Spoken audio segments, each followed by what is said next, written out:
그치지 않는 고통이라고 하는 제목으로 함께 말씀을 선포하고 드리겠습니다. 우리나라에 새벽 기도회가 어떻게 들어오게 되었는지에 대한 그 유래를 아는 사람은 그렇게 많지가 않습니다.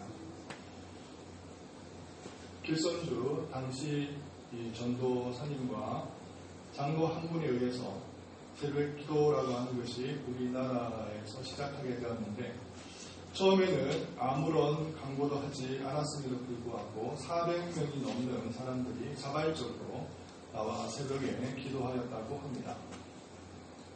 그때 그들이 이런 새벽 찬바람을 가르고 예배당에 나와 기도했던 가장 주된 이유 중에 하나, 바로 그것은 구원받지 못한 자기의 가족과 동포들을 위해서였습니다.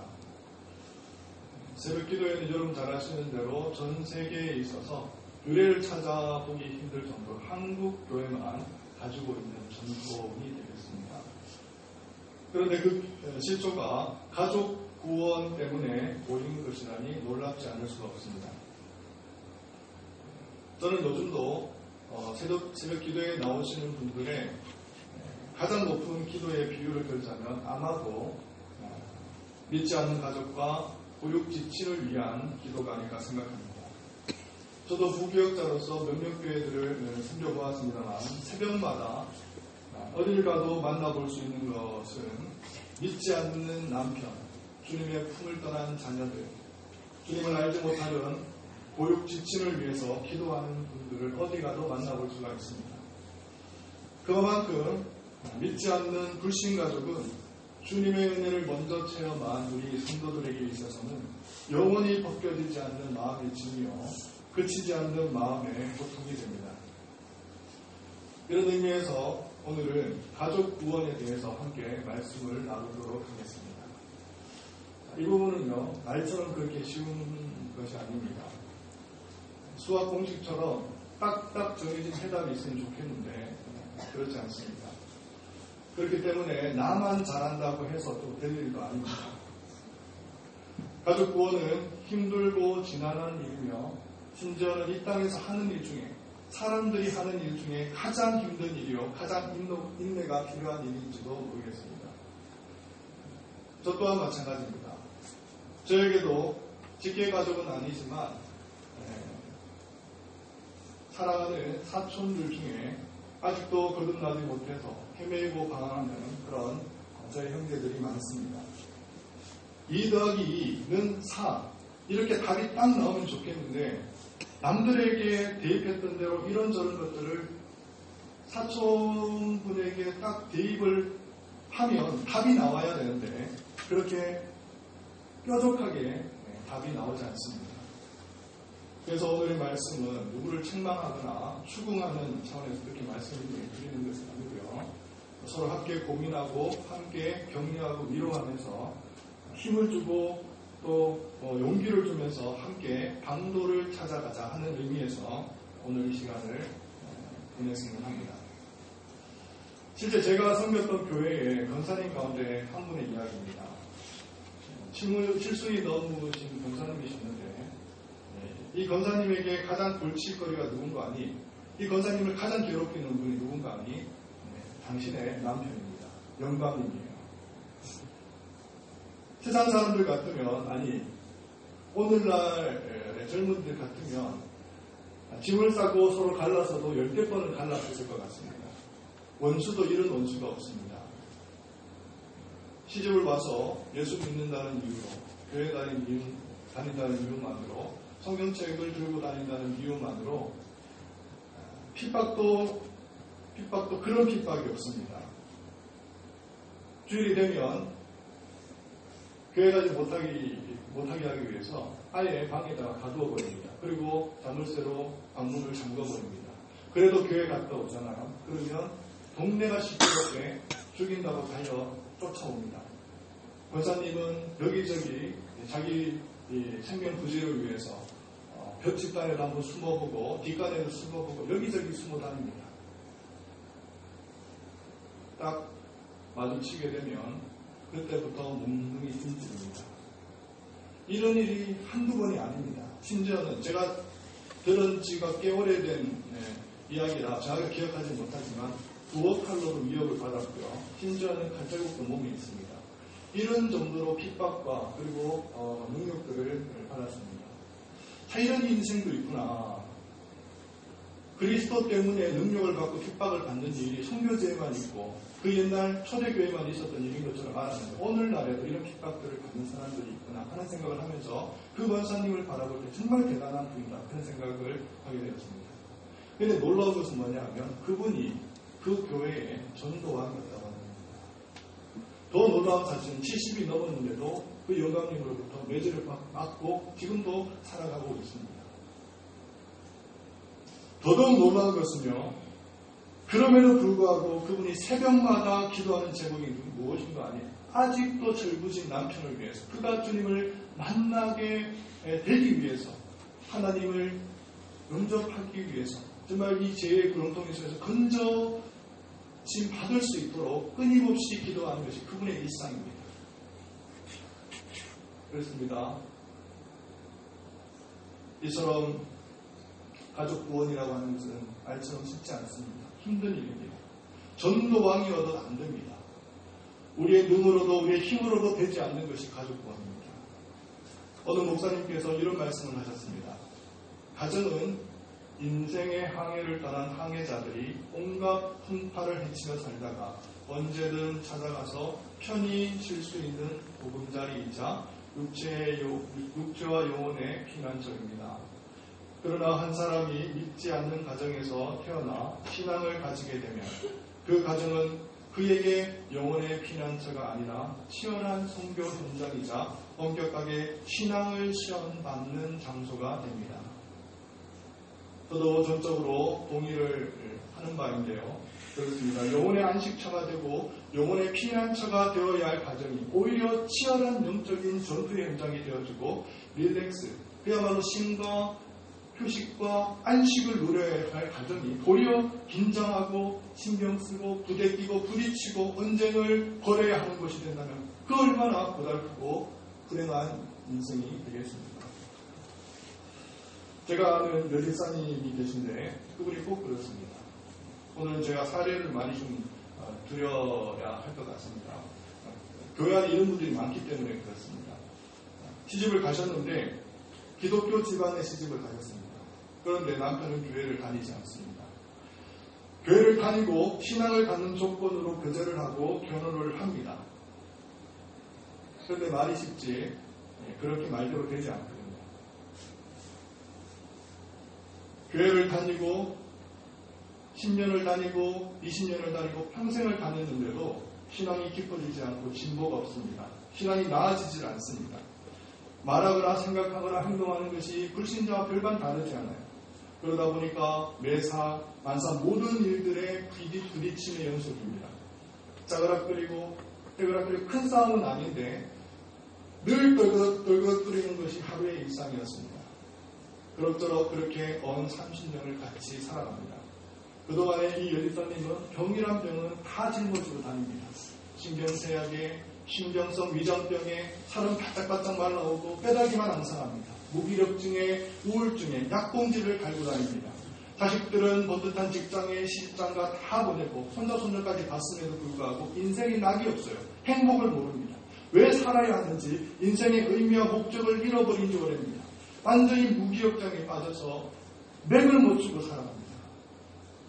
교회에 다니지만 거의 불신 남편과 살다시피 하니까 삶의 에너지가 진이 다 빠져버린 것입니다. 그래서 하루하루 죽지 못해서 살아가시는 연명하시는 어느 집사님을 제가 보았습니다. 그렇습니다. 불신자와 한 가정에서 한 이불을 덮고 살아간다는 것이 이렇게 힘든 것입니다. 모든 것에 긴장을 하고 모든 일에 신경을 곤두세워야 합니다. 편안하게 살이 붙을 시간이나 여유가 없어요. 눈에 보이지 않지만 서로의 불꽃 튀는 신경전이 벌어지고 그렇게 속마음이 골마 터져가는 것입니다. 사랑하는 성도 여러분, 남의 이야기 같지만 아닙니다. 우리 서로의 이야기입니다. 그렇기 때문에 우리는 서로를 바라볼 때 이런 말 못할 인생 내막의 스토리를 이해하고 서로 연민의 눈으로 동정의 눈으로, 이해의 눈으로 바라봐야 될 필요를 믿습니다. 오늘 본문 말씀은 이렇게 시작합니다. 내가 그리스도 안에서 참말을 하고 거짓말을 아니하노라. 더 나아가서 그는 내 양심이 성령 안에서 나로 더불어 증거한다고 말하면서 자신이 거짓말을 하지 않고 참말을 하는 것과 성령 안에서 나의 양심이 증거하는 내용을 밝히는데 그것은 다름 아니라 내게 큰 근심이 있는 것과 마음에 그치지 않는 고통이 있다고 밝히는 것입니다. 바울입니다. 바울이 말하고 있습니다. 그에게는 남몰래 간직한 근심과 고통이 있음을 밝히면서 그 이유를 드러내는데 3절입니다. 함께 읽겠습니다. 나의 형제 곧 고륙의 친척을 위하여 내 자신이 저주를 받아 그리스도에서 끊어질지라도 원하는 바로라. 본문에서 사도 바울은 이해하기 어려운 고백을 합니다. 여기서 저주를 받는다라고 하는 말은 본래의 의미를 우리가 살펴보면 제사와 관계가 있는데요. 이 저주라는 헬라어가 아나데마라는 단어입니다. 이는 하나님 앞에서 바쳐진 제물이라는 뜻이며 이는 세상적인 의미에서 사람을 저주한다 이런 의미가 아니고요. 바울 자신이 이 세상에 살아있는 동안 자기의 동족과 고려 친척들을 구원하는 길로 인도할 수만 있다면 자기는 하나님으로부터 완전히 끊어진다 할지라도 이것이 자기의 원하는 바라는 것입니다. 이게 대단한 것입니다. 한마디로 맞바꾸겠다는 것입니다. 나의 생명과 이들의 구원이 맞바꿔질 수만 있다면 나는 원하는 바로다. 마치 부모의 심정과도 같습니다. 내 자녀가 신음하는 것보다 내가 아픈 것이 더 좋다고 얘기하는 부모의 심정과도 같이 내가 죽고 너희들이 살 수만 있다면 나는 하나님으로부터 저주를 받고 하나님으로부터 끊어진다 할지라도 나는 오히려 그것을 바라고 그것을 소망하노라 얘기하고 있는 것입니다. 많은 그리스도인들은 자기가 길거리에서 복음을 전할 때 상대방들은 들어주고 또 잘 영접할 때 집에 와서 가족에게 전하면 안 된다는 겁니다. 가족들이 강박하기 때문이라고 생각들을 합니다. 물론 그 생각이 틀리지 않을 수 있습니다. 하지만 우리에게 아나데마 정신, 즉 가족을 위해 내가 재물이 될지라도 저주가 될지라도 하나님 앞에서 끊어진다 할지라도 내가 원하는 바로다 하는 이 정신이 없기 때문에 우리 가족들이 하나님께로 돌아오지 않는 것일 수도 있다고 여러분들은 생각하지 않습니다. 사도 바울이 유라굴로라고 하는 큰 강풍을 만나서 바다에서 파손되어지고 자초되어지고 난파되어지는 직전까지 이르러다가 하나님의 은혜로 드디어 로마라고 하는 그 대국의 심장부에 이르렀을 때 먼저 로마서를 읽고 그리스도를 영접한 많은 성도님들이 바울을 마중 나왔습니다. 3번에 걸쳐서 세 곳이라고 하는 지점에서 바울을 영접하게 되는데 첫 번째는 보디올이라고 하는 것이고 두 번째는 아비오 광장이고 세 번째는 새 여관이라고 하는 것입니다. 그들은 이방인들이에요. 주를 알지 못합니다. 주님을 알지 못했던 이방인들이었어요. 그러나 그 가운데 아직도 주님을 알지 못하는 유대인들이 있었습니다. 친족들이 있었어요. 동족들이 있었습니다. 이제 그들의 환영을 받고 로마에 입성한 이후에 그가 처음으로 한 일이 무엇이냐면 유대인들의 장로들을 불러 모으는 일이었습니다. 그 말씀이 어디에 기록되어 있느냐면 사도행전 8장에 기록되어 있습니다. 8장 17절 이하의 말씀인데 제가 설명해 드리겠습니다. 자, 유대인 장로들을 불러 모은 이후에 자기가 여기까지 온 경위에 대해서 쭉 얘기하고 설명합니다. 그때 그들의 반응입니다. 28장 22절 23절, 24절 이렇게 되어 있습니다. 이에 우리가 너의 사상이 어떠한가 듣고자 하니 이 파에 대하여는 어디서든지 반대를 받는 줄 알기 때문이다.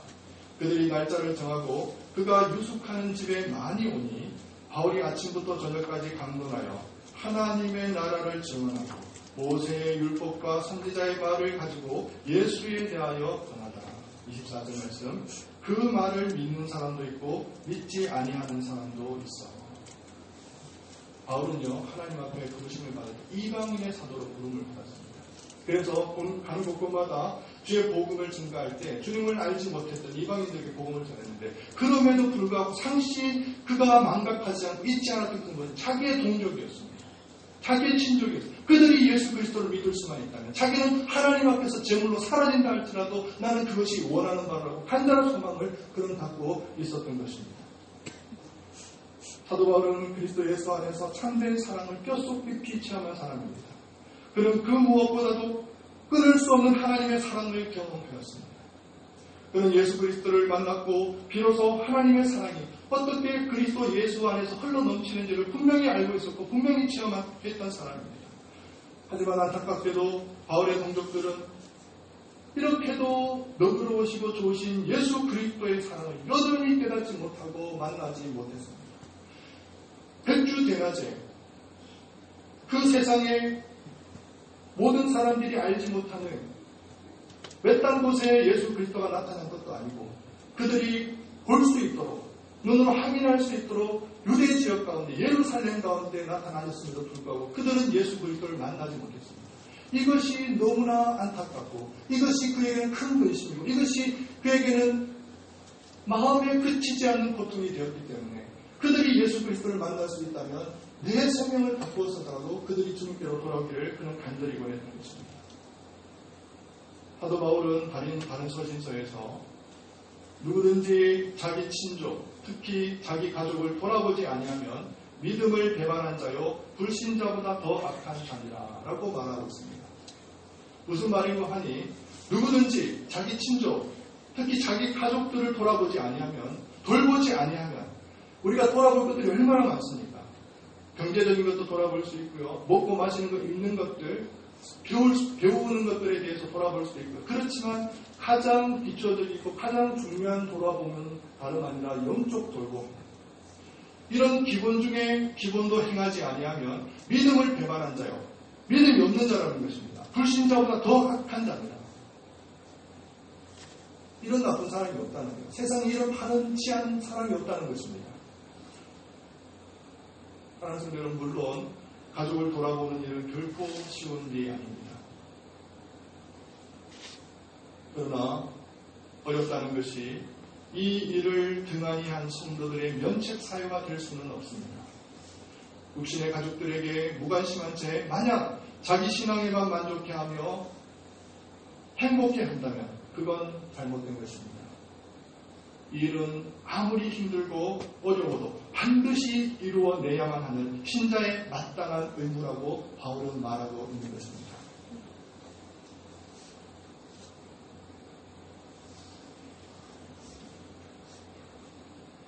영국의 한 TV 프로그램에 한 분의 할아버지가 초대되었는데, 다음은 그분이 왜 이 프로그램에 초대되었는지에 대한 이야기가 되겠습니다. 50년 전 제2차 세계대전, 나치에 점령당한 체코. 나치는 수많은 유대인들을 난민 캠프에 가두어 두고 있었습니다. 아이들까지 갇혀있는 난민 수용소의 실상은 비참 그 자체였습니다. 이를 본 당시 29살의 은행원 니콜라스 윈터는 그냥 넘어갈 수가 없어서 아이들을 구출하기로 결심합니다. 나치의 계속되는 위협에도 불구하고 자신의 사비를 털어다가 뇌물을 제공하고 아이들을 계속해서 영국으로 빼돌려 갑니다. 결국 669명의 아이들은 영국으로 데리고 오는데 성공하였습니다. 그런데 갑작스럽게도 터진 전투에 의해서 250명의 아이들은 오지도 못하고 행방불명되었습니다. 니콜라스 윈터는 이 사실에 크게 실망하고 죄책감에 빠진 나머지 세상에서 모습을 감추기 시작하고, 근데 자기는 이 사실을 세상에 알리지 않습니다. 그로부터 50년이 지난 뒤에 니콜라스의 아내 그레트 씨는 다락방에서 우연히 하나의 노트를 발견하게 됩니다. 그곳에는 윈턴 씨가 그동안에 구한 모든 어린아이들의 사진과 이름들이 적혀 있었습니다. 그녀는 방송국에 이를 알려야 되겠다고 결심을 하고 이 사실을 전혀 모르던 니콜라스 윈터는 한 TV 프로그램에 초청을 받게 됩니다. 사회자가 이 노트에 사연을 하나하나 밝혀가자 이 모습을 당한 표정으로 어두운 표정으로 보고 있던 윈턴 씨 어리둥절해합니다. 그때 사회자가 그 노트에 쓰여있는 한 어린아이의 이름을 호명합니다. 그러자 그녀가 자리에서 일어납니다. 그녀는 벌써 중년이 되어버렸습니다. 그리고는 바로 옆자리에 앉아있는 윈턴 씨에게 감사의 허그를 전합니다. 화들짝 놀라며 기뻐하는 윈턴 씨. 너무 반가운 나머지 눈물을 흘립니다. 그리고서는 성수건을 꺼내 눈물을 훔칩니다.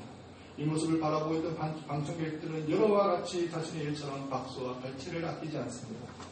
그리고서는 사회자가 다시 하는 말입니다. 혹시 방청객 중에 니콜라스로부터 생명을 구한 분이 계시다면 그 자리에서 일어나 주시기를 바랍니다. 그러자 방청석을 메우고 있던 대부분의 사람들이 다 일어났습니다. 더욱 놀라게 된 니콜라스, 그리고 구원을 받은 니콜라스의 어린아이들은 감사한 마음을 담아 병의를 토하며 그를 주시합니다. 박수도 치지 않습니다. 박수는 너무 가벼운 거예요. 자기의 감사의 마음을 전하기에는 너무 가벼운 것입니다. 침묵이 흐릅니다. 이제는 모두 성인이 된 니콜라스의 어린아이들, 그가 구한 660명의 아이들은 이제 6,000명의 자손을 거느리는 대가족이 되었습니다. 이제 말씀을 맺겠습니다. 오늘날 우리는 아나데마의 정신이 절실한 시대를 살아가고 있습니다. 우리 가족들은 우리가 아나데마의 정신으로 내가 죽고 내가 하나님의 미랄이 되고 우리가 우리의 가족을 위해 진정으로 죽을 때, 진정으로 죽는 모습을 보일 때 그나마 그들의 마음이 조금이라도 움직일지 모르겠습니다. 믿지 않는 가정 가운데 믿음을 가지고 자기의 자리에 서 있는 사람들이 가장 먼저 가져야 할 것은 다름이 아니라 가족에 대한 깊은 사랑입니다. 내가 죽는 것입니다. 아나데마의 정신입니다. 정도의 차이는 있을지 모르지만 우리 모두는 구원받지 못한 가족들로 인해 양심이 자유롭지 못한 사람들 중에 한 사람입니다. 물론 이것은 하루아침에 해결될 일도 아닙니다.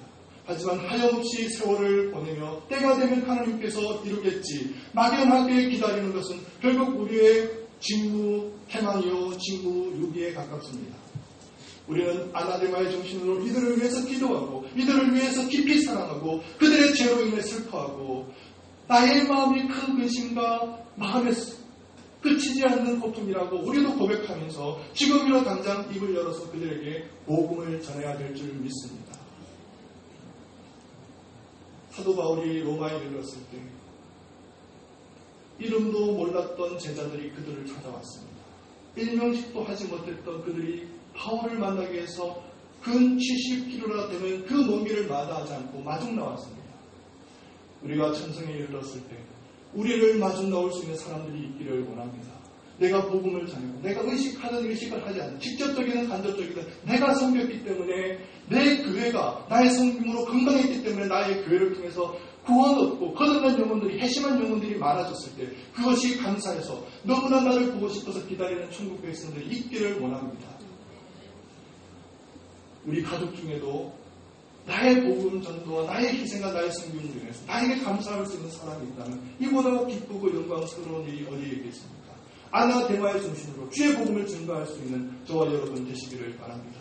기도하겠습니다. 사랑과 우리가 풍성하신 하나님으로부터 우리가 주님 앞에 있습니다. 하나님 바울이 그라했던 것처럼 큰 근심과 고통 가운데 우리도 함께하게 하시고 정말 주를 알지 못한 우리의 친족과 고육 친척들이 주께로 돌아오는 일을 위해서 하나님 우리가 근심하고 기도하며 하나님의 미랄이 돼서 땅에서 떨어져 썩어 무너질 수 있는 죽어갈 수 있는 저희들이 되게 하여 주시옵소서. 주께서 선하게 인도하여 주실 믿고 감사를 드리며 우리 주 예수 그리스도의 이름으로 기도를 드립니다. 아멘.